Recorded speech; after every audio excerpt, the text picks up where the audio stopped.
Om Shanti. Good morning. आज 12/1/21 साकार मुरली।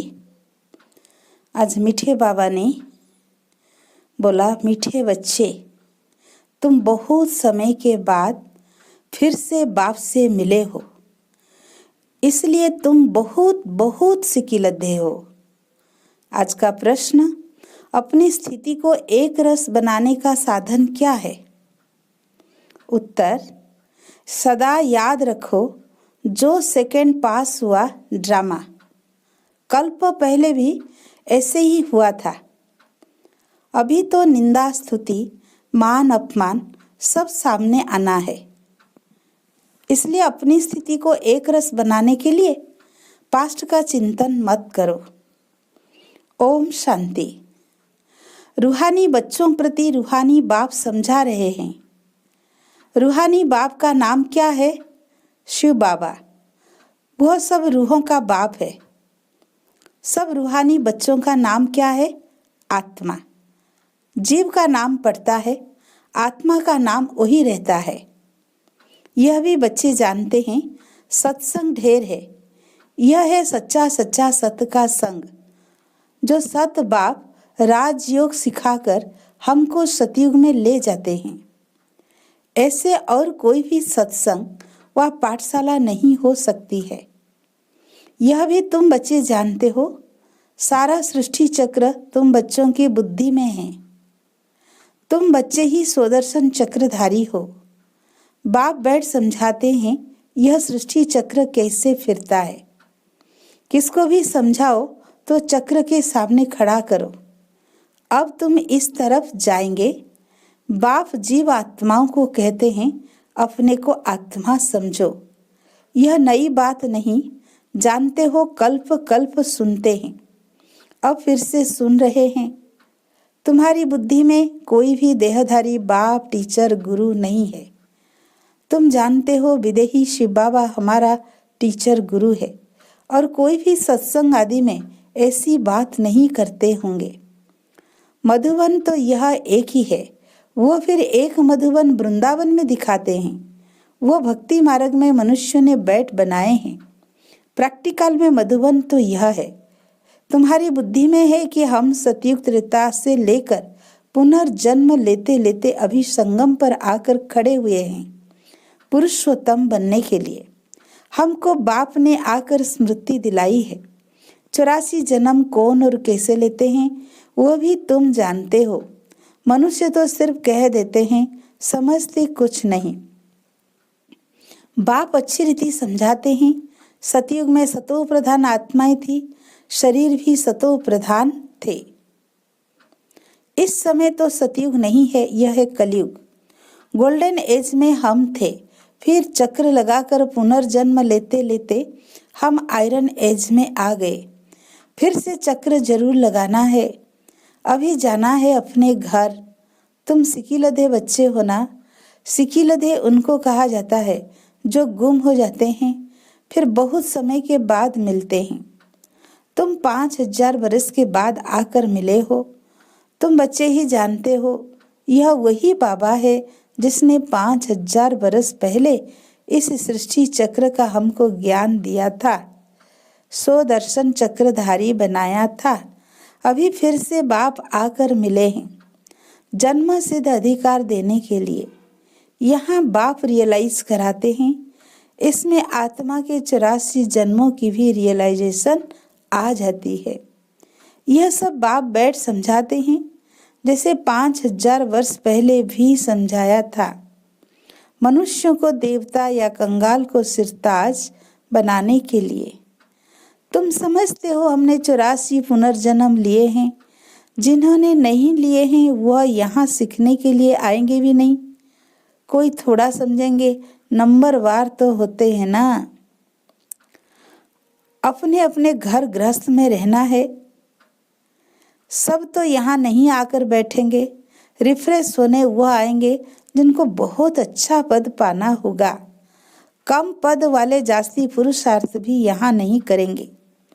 यह ज्ञान ऐसा है, थोड़ा भी पुरुषार्थ किया तो वो व्यर्थ नहीं जाएगा। सजा खाकर आ जाएंगे।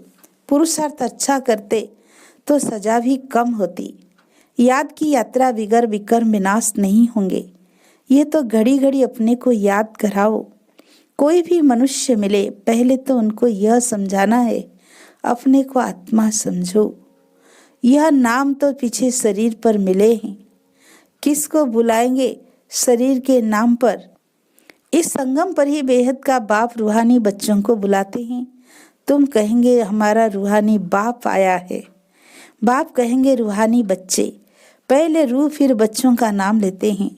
रूहानी बच्चों, तुम समझते हो रूहानी बाप क्या समझाते? तुम्हारी बुद्धि जानती है शिव बाबा इस भागीरथ पर विराजमान वही सहज राज योग सिखा रहे हैं, और कोई मनुष्य मात्र नहीं जिसमें बाप आकर राज योग सिखाए।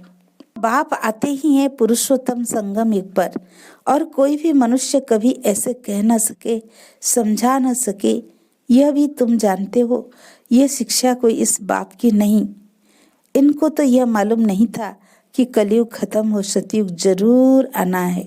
इनका अब कोई देहधारी गुरु नहीं है, और तो सब मनुष्य मात्र कहेंगे हमारा फलाना गुरु है, फलाना ज्योति ज्योत समाया। सबके देहधारी गुरु है।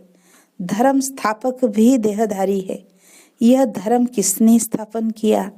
परमपिता परमात्मा त्रिमूर्ति शिव बाबा ने ब्रह्मा द्वारा स्थापना किया है। इनके शरीर का नाम ब्रह्मा है।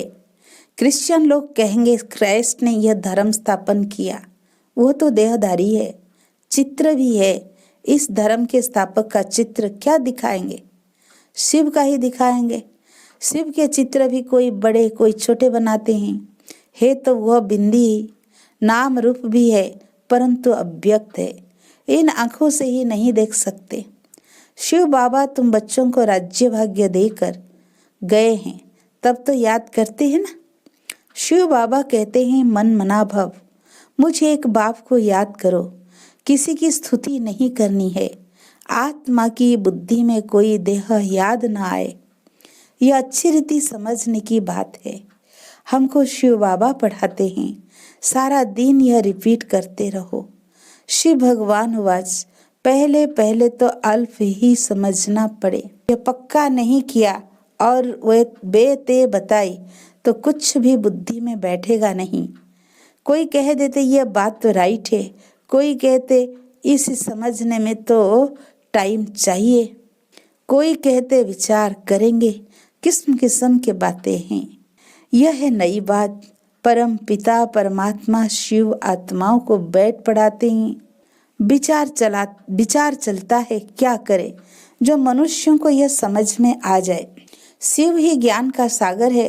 आत्मा को ज्ञान सागर कैसे कहते हैं जिसको शरीर ही नहीं है?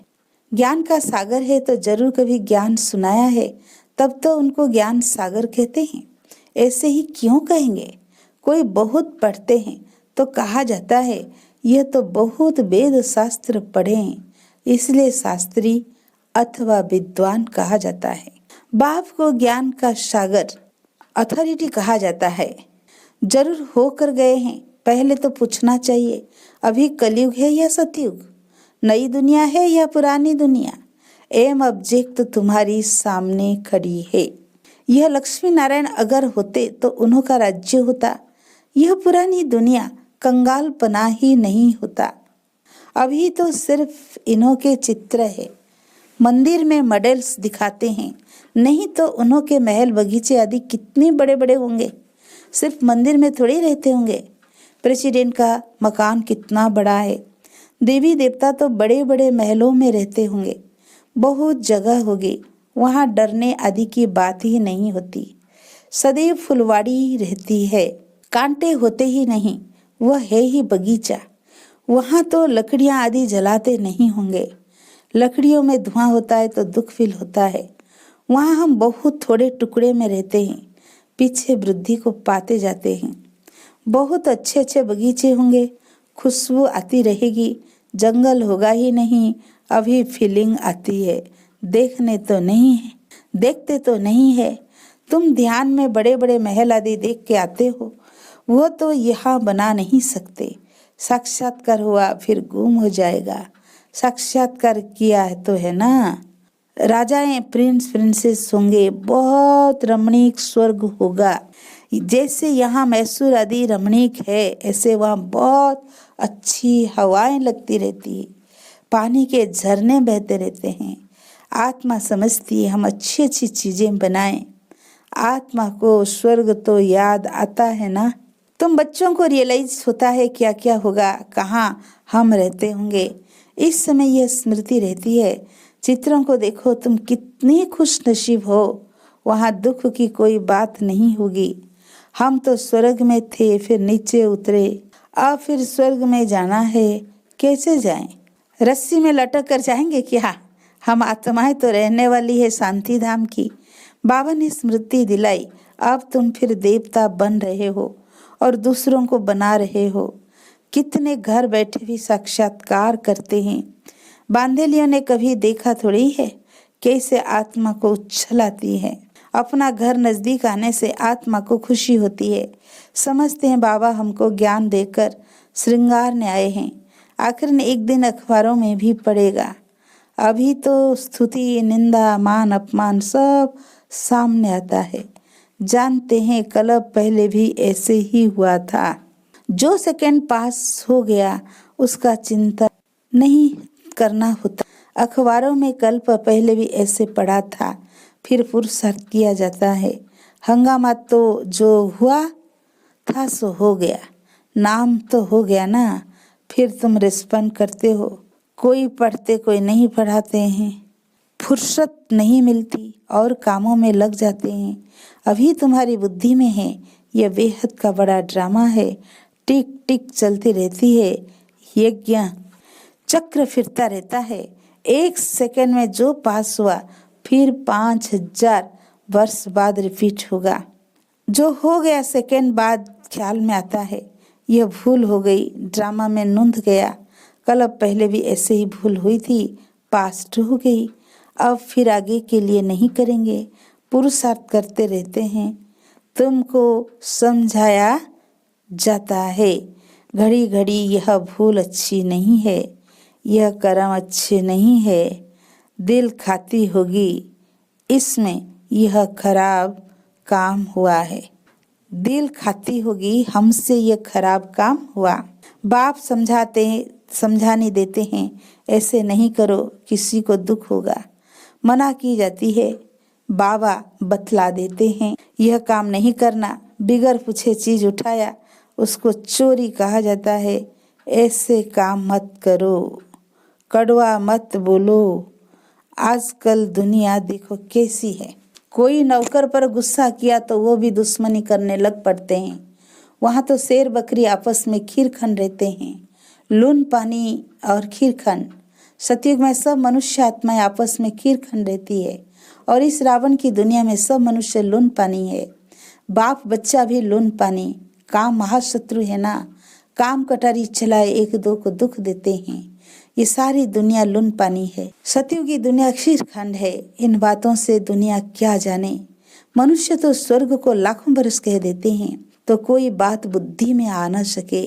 जो देवताएं थे उन्हों को भी स्मृति में आता है। तुम जानते हो यह देवता सतयुग में थे तो कोई बात बुद्धि में आ न सके। जो देवताएं थे उन्हों को ही स्मृति में आता है। तुम जानते हो यह देवता सतयुग में थे। जिसने 84 जन्म लिए वही फिर से आकर पढ़ेंगे और कांटों से फूल बनेंगे। यह बाप की एक ही यूनिवर्सिटी है, इनकी ब्रांचेज निकलती रहती है।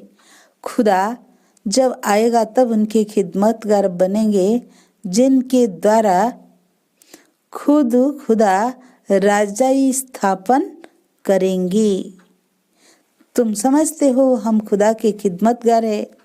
वह जिस्मानी खिदमत करते हैं, यह रूहानी।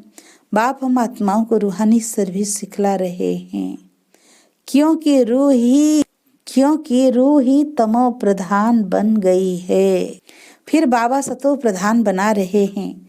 बाबा कहते हैं मामेकम याद करो तो विकर्म विनाश होंगे। यह योग अग्नि है। भारत का प्राचीन योग गाया हुआ है ना।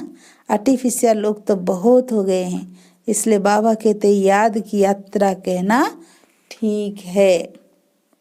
शिव बाबा को याद करते करते तुम शिवपुरी में चले जाएंगे। वह है शिवपुरी, वह है विष्णुपुरी, यह है रावणपुरी। विष्णुपुरी के पीछे है रामपुरी। सूर्यवंशी के बाद चंद्रवंशी है। यह तो कमन बात है। आधा कल्प सतयुग त्रेता, आधा कल्प द्वापर कलयुग। अभी तुम संगम पर हो, यह भी सिर्फ तुम जानते हो। जो अच्छी रीति धारण करते हो दूसरों को भी समझाते हैं। हम पुरुषोत्तम संगम युग पर है। यह किसी की बुद्धि में याद रहे तो भी सारा ड्रामा बुद्धि में आ जाए, परंतु कलयुगी देह के संबंधी आदि याद आते रहते हैं। बाप कहते तुमको याद करना है एक बाप को, सर्व का सद्गति दाता राजयोग सिखलाने वाला एक ही है। इसलिए बाबा ने समझाया है शिव बाबा को ही जयंती है जो सारी दुनिया को पलटाते हैं। तुम ब्राह्मण ही जानते हो, अभी हम पुरुषोत्तम संगम युग पर है। हम ब्राह्मण है, जो ब्राह्मण है उनको ही रचयिता और रचना का ज्ञान बुद्धि में है। अच्छा, मीठे मीठे सिकी लदे बच्चों प्रति माता पिता बाप दादा का याद प्यार और गुड मॉर्निंग। रूहानी बाप की रूहानी बच्चों को नमस्ते। हम रूहानी बच्चों की रूहानी बाप दादा को याद प्यार गुड मॉर्निंग नमस्ते। धारणा के लिए मुख्य सार। पहला पॉइंट, कोई भी ऐसा कर्म नहीं करना है जिससे किसी को दुख हो। कड़वे बोल नहीं बोलने हैं, बहुत बहुत खीरखन होकर रहना है। दूसरा, किसी भी देहधारी की स्तुति नहीं करनी है। बुद्धि में रहे हमको शिव बाबा पढ़ाते हैं, उस एक की ही महिमा करनी है। रूहानी खिदमतगार बनना है। आज का वरदान, अपने अव्यक्त शांत स्वरूप द्वारा वातावरण को अव्यक्त बनाने वाले साक्षात मूर्त भव। जैसे सेवाओं के और प्रोग्राम बनाते हो, ऐसे सवेरे से रात तक याद की यात्रा में कैसे और कब रहेंगे यह भी प्रोग्राम बनाओ।